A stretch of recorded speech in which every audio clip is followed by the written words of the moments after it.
सबसे पहले आदरणीय शिवराज सिंह चौहान जी को ढेर सारी बधाई और शुभकामनाएं देता हूं कि उन्होंने हम जैसी युवा पीढ़ी के साथ अपने अनुभव को साझा करने का काम किया। मैं हमेशा इस बात का पक्षधर रहा हूं कि ऐसे नेता जिनके पास दशकों का अनुभव है, उस अनुभव को डॉक्यूमेंट करना जरूरी है ताकि आने वाली पीढ़ी उनके अनुभवों से सीख सके। मैं खुद मेरे नेता, मेरे पिता आदरणीय रामविलास पासवान जी को कई बार मैं कहता था कि जितना हो सके उतना ज़्यादा अपने अनुभव को डॉक्यूमेंट करें। ऐसे वाक्य, ऐसे मूवमेंट्स, ऐसी चर्चाएं जिन्होंने उन्हें प्रेरित करने का काम किया, हम जैसी और हमारे बाद आने वाली युवा पीढ़ी के लिए ये यकीनन प्रेरणादायक बनेंगे। आज उन्होंने अपने अनुभव को मेरे प्रधानमंत्री आदरणीय नरेंद्र मोदी जी के साथ बिताए हुए क्षणों को डॉक्यूमेंट करके अपनापन नामक पुस्तक के रूप में उन्होंने आज देश को समर्पित करने का काम किया। यकीनन आने वाली पीढ़ी को इस अनुभव का लाभ जरूर मिलेगा। एक आखिरी सवाल चिराग जी कि इस वक्त युवाओं के सामने एक और बड़ा सवाल है, वो एजुकेशन को लेकर है। नीट के बाद सीबीएसई को लेकर भी कई सवाल उठ रहे हैं, क्वेश्चन पेपर को लेकर के मैचिंग नहीं हो रहे, उसको लेकर आप क्या करेंगे? सरकार कैसे भरोसा दिलाएगी कि? देखिए, मैं मानता हूँ, मैं वैसे पूरी तरीके से ये एजुकेशन डिपार्टमेंट इसको लेकर निरंतरता में कार्य कर रहा है। मैं जरूर मानूंगा कि सरकार कतई बच्चों के भविष्य के साथ किसी तरीके का खिलवाड़ होने नहीं देगी। ये चिंताजनक परिस्थिति जरूर उत्पन्न हुई है जहां पे देश की एक बड़ी आबादी के भविष्य पे जिस तरीके से चिंताएं उठी हैं, इसको सुलझाने की जिम्मेदारी भी हमारी सरकार की है।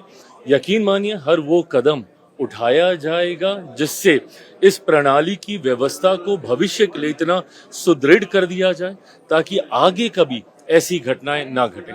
नरेंद्र मोदी जी के साथ हमारे कृषि मंत्री जी के बिताए गए समय के आधार पर जो पुस्तक का लोकार्पण हुआ, मैं अपनी ओर से माननीय कृषि मंत्री श्रीमान शिवराज सिंह जी को बधाई देना चाहूँगा। सच में यशस्वी प्रधानमंत्री के जीवन के बहुत सारे अनुभव बहुत सारे कार्यकर्ताओं के साथ है, लेकिन लंबे समय से माननीय शिवराज सिंह जी युवा मोर्चा अध्यक्ष, केसरिया वाहिनी संयोजक, मुख्यमंत्री, अब कृषि मंत्री, ऐसे में संगठन के, सरकार के सभी अनुभव से निश्चित रूप से सब लाभ उठाएंगे।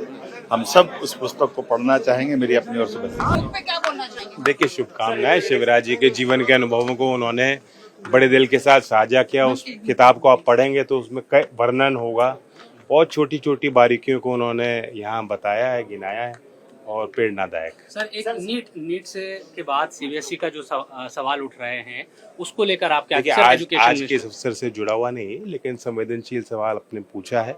मैं यही कहूँगा कि भारत सरकार सभी जो उत्पन्न सवाल हैं हमारे अभिभावकों के मन में, छात्र छात्राओं के मन में, मैं निश्चिंत करना चाहता हूं कि बहुत गंभीरता से सरकार ले रही है और इस पूरी समीक्षा के पश्चात आगे के हम क्या काम कर सकते हैं जो इस व्यवस्था में सुधार हो, उस पर समय के साथ हम लोग बात करेंगे। लेकिन अभी मैं आपको बताना चाहता हूं कि प्रक्रिया स्थापित है, प्रणाली है।